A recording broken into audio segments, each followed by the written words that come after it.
De regreso una vez más aquí en su programa Sala Jurídica, precisamente en este momento transmitiendo a través de www Bajo Techo TV para todas aquellas personas que quieren informarse y ver este programa desde República Dominicana para el mundo, a través de Instagram, Facebook y las redes sociales YouTube. Seguimos con este importante tema con nuestro invitado estrella, el doctor Emilio Aquino, y no explicaba sobre las garantías. Un excelente tema. Aquí tenemos nosotros que garantizar. Sí. Bien, les decía sobre las garantías porque las garantías no son algo nuevo. Las garantías están en las constituciones de nuestra primera constitución. Empezaron desde la época de Juan Sin Tierra. Eso que hablábamos del habeas corpus fue una garantía para evitar la prisión arbitraria. Y el Código de Procesal Penal Dominicano del año 2002 se enfocó bastante en esa parte que tiene que ver con las garantías procesales para que las personas, una vez perseguidas por el Estado, puedan defenderse de las arbitrariedades que el Estado normalmente puede cometer en contra de los ciudadanos. Entre esas garantías, una de las críticas que hay es que hay demasiadas garantías para el imputado. Y yo siempre le digo en los foros académicos que si la vemos para el imputado, realmente pudiéramos decir que son muchas. Yo no la veo para el imputado, yo la veo para los ciudadanos. Esas garantías son de los ciudadanos, porque imputado podemos ser cualquiera de nosotros. Cualquier ciudadano puede ser en un momento dado imputado. Y yo lo que quiero, si yo me toca ser imputado, que el Estado no cometa arbitrariedades conmigo, que si me va a perseguir, me va a juzgar, me respete ciertos derechos que yo tengo como ser humano. Entonces, si yo lo veo para los ciudadanos, entonces yo veo que son incluso pocas. Pero no son pocas como tal, porque esas garantías lo único que hicieron fue descender de la Constitución y de los tratados internacionales, de los cuales nosotros somos parte desde los años 70. Esas garantías descendieron de la Constitución y de esos tratados al Código. ¿Por qué descendieron al Código? Porque los jueces dominicanos, los fiscales dominicanos, los abogados dominicanos, entendemos, todavía tenemos esa parte que tiene que ver mucho de apego a la ley, y entiende que la ley son los códigos, por eso venimos de los códigos napoleónicos. Entonces esas garantías bajaron al código. ¿Para qué? Para que la gente la entienda, la palpe y los jueces la apliquen cuando tanto los abogados como los fiscales se la soliciten. Y además de garantía para el imputado, el código del 2002 sacó de esa penumbra que existía en contra de la víctima, donde la víctima en el Código de Procedimiento Criminal no se enteraba del proceso, no tenía ningún derecho, no podía accionar durante el proceso más que ir al juicio. Sí, porque era secreto. Era secreto todo. Del expediente. Sí, la víctima no tenía acceso a nada de eso. O sea, que además de la garantía para el imputado, también se sacó de esa penumbra, de esa oscuridad que se tenía a la víctima, porque la víctima también tiene derecho, igual que el imputado, porque es parte de la sociedad.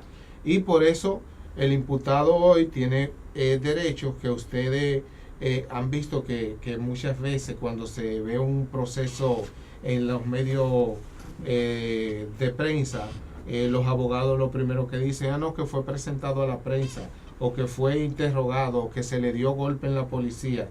Todas esas son garantías que antes del Código Procesal Penal existían todas esas arbitrariedades, pero no había quien reclamarle, porque no estaban, aunque estaban en la Constitución, los jueces no la entendían. Entonces, por eso fue necesario poner eso en el Código Procesal Penal para que los jueces la entiendan y la apliquen, esa garantía para el imputado. Y para la víctima tiene desde el inicio del proceso, tiene derecho a querellarse, a denunciar al imputado, tiene derecho a acusarlo directamente, conjuntamente con el Ministerio Público, y si el Ministerio Público no acusa, la víctima puede acusarlo solo, y puede presentar querella solo, incluso puede quejarse ante el superior del Ministerio Público. O sea que las garantías no son únicamente para las víctimas, son para los ciudadanos, como yo le digo. Y eso es lo que ha hecho el Código Procesal Penal. Garantizar que el proceso penal, como es la parte más fuerte que tiene el Estado en contra de un ciudadano, porque es restringirle la libertad, y a una víctima que ha perdido un ser querido, darle la oportunidad de que acuse a una persona que entiende que es culpable y que busque prueba y la aporte. Esas garantías permiten que todo el proceso sea llevado de forma democrática. Por eso es que le decía que el Código de Procedimiento Criminal francés era propio de las dictaduras. El Código Procesal Penal dominicano actual es propio de la democracia. O sea, la democracia exige que los ciudadanos tengan derecho a conocer lo que hacen sus funcionarios, tiene derecho a conocer lo que deciden los jueces en sus casos, y tienen derecho a toda la información de un proceso penal. Eso ha hecho el código. ¿Entiende usted, doctor, que el Código Procesal Penal ha surtido sus efectos? Es decir, ¿cómo ha sido particularmente su opinión? Si puede compartirla con nosotros. Ha surtido sus efectos, es decir, ha podido llevar a cabo esa concepción de poder garantizar eso, y cómo ha sido traducido a la República Dominicana en cuanto a los procesos. Bien. Para nosotros entendemos que el Código Procesal Penal ha tenido sus altas y sus bajas. Ha tenido cosas buenas, ha tenido cosas que todavía no se están implementando, y hay evidente retroceso en algunas partes del código. Recientemente tuvimos en el 2015 una modificación del código, más de 100 artículos se le modificaron, y todo se debe a que ninguna ley es estática. Las leyes son dinámicas y deben ser dinámicas de conformidad como se dinamiza la sociedad. Y nosotros, de los males que le podemos decir que el código no ha podido subsanar, podemos decir que son la prisión preventiva. O sea, cuando inició el código en el año, ya con una resolución que emitió la Suprema Corte de Justicia en el año 2003, la resolución 1920, empezamos a sentir los cambios que había traído el código. Y de un 70, más o menos entre 70 y 75% de los presos eran preventivos en esa época. Llegamos a tener en el año 2006 por debajo del 60% de los presos preventivos. Es decir, que podemos decir que en 5 años se redujo por lo menos en un 10 o un 11% la cantidad de presos preventivos. ¿Por qué? Porque uno de los males que tenía el código de procedimiento criminal era del proceso de trancar y después investigar, y después que se trancaba se olvidaban de esa persona ahí. Y los procesos duraban 5 hasta 10 años y la persona no sabía de su suerte. Hoy en día con el Código Procesal Penal, todos los procesos tienen plazos y usted tiene que cumplirlo en el plazo establecido por él, si no el proceso se le puede caer al fiscal y a la víctima. Entonces, eso se redujo. Sin embargo, hemos estado en un retroceso en los últimos años. Ahora mismo estamos otra vez rondando casi el 70% de los presos preventivos, de presos preventivos. ¿A qué se debe esta? Eso se debe a una figura que nosotros hemos manejado en derecho penal y que está muy de boga, que se ha denominado populismo penal. Al entender la sociedad, los gobiernos y las instituciones que muchos de los males que tiene la sociedad hoy en día se pueden resolver con la ley, con el derecho penal. el derecho penal no resuelve el problema de la delincuencia, y eso lo saben todos los científicos del derecho y los doctrinarios. El derecho penal no resuelve la delincuencia. O sea, que hay más delincuencia cada día. Entonces, eso se debe a que haya más preso preventivo. y además el populismo, al entender que se resuelve la delincuencia con el derecho penal, lo que están haciendo los jueces penales es dando prisión preventiva por cosas que no deben dar prisión preventiva. Pero ¿cuál es el problema? Que si nosotros no vamos al problema de la delincuencia, que sería otro tema, el problema de la delincuencia no está en el derecho penal, porque el derecho penal entra una vez ya que ha sucedido el delito. Entonces, ¿qué quiere decir? Que el derecho penal no previene el delito. Lo que previene el delito son otras cuestiones. Correcto, de aspectos sociales. Son igualdad, Correcto. son oportunidades, son una equidad en lo que es los recursos del Estado, y son programas sociales dirigidos a los jóvenes que no tienen empleo, a los jóvenes que tienen falta de oportunidad. Eso puede prevenir el delito. Entonces, si eso no sucede, no hay esa parte preventiva, sí, entonces obviamente que vamos a tener muchos jóvenes en la delincuencia y vamos a querer utilizar el derecho penal.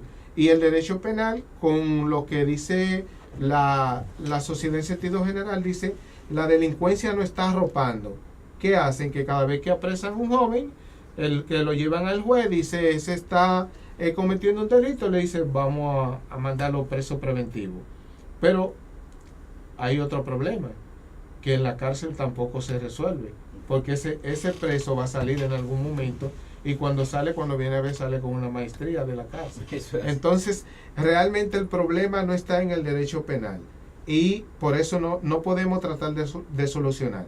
Ahora, los procesos penales han bajado la cantidad de tiempo que duraban, y eso es innegable.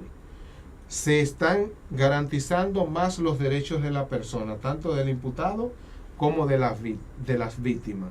Hay incluso un programa para defensa gratuita de víctimas, que entiendo que una de las finalidades del Estado debe ser que haya también defensores de víctimas de manera gratuita a nivel nacional, como se pretende hacer con Defensoría Pública.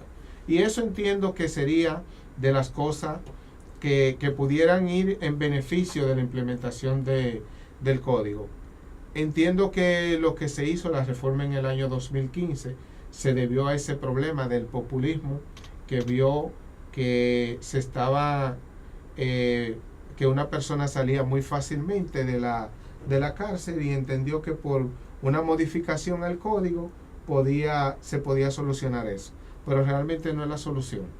Yo considero que el código como tal es un código muy bueno si se aplica como él manda.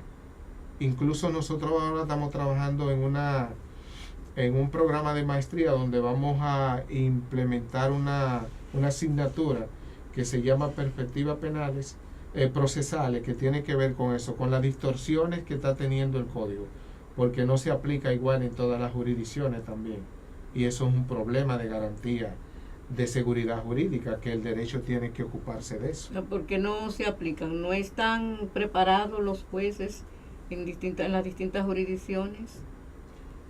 Los jueces en sentido general no tienen la misma preparación, porque hay jueces que se han preparado bastante bien en la Escuela Nacional de la Judicatura, de donde yo egresé también, y hay otros que no tienen esa preparación, principalmente en los pueblos.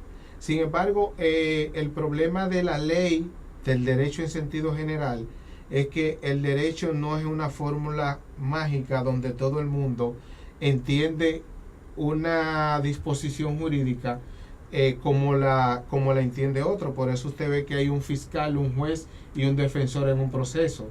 Y el fiscal dice, de una misma norma dice una cosa, y el abogado le dice lo contrario. Y al final el juez, cuando viene a ver, dice una tercera cosa. Entonces esa vaguedad que tiene el derecho para la aplicación significa que hay muchas interpretaciones, y cada quien a veces interpreta como lo entiende. ¿Cuál es el problema? ¿Cuál es la coherencia que debe tener en la aplicación que dan los jueces? Los jueces de todas las jurisdicciones de la República deben entender, deben aplicar la norma como dice la última decisión que viene siendo la Suprema Corte de Justicia. Si la Suprema Corte de Justicia dijo, donde el código dice que un imputado no se puede presentar en la prensa sin su consentimiento, eso debe entenderse que si es presentado a la prensa, ese proceso es nulo. Y así deben interpretarlo todos los jueces de los demás tribunales. Eso no sucede porque la coherencia de la Suprema a veces es un poco ambigua en cuanto a eso.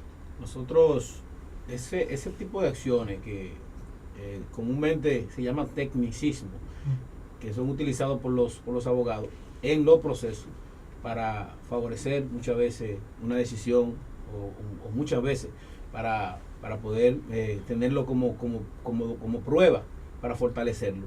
Vamos a tratarlo luego de la pausa comercial. En breve volvemos.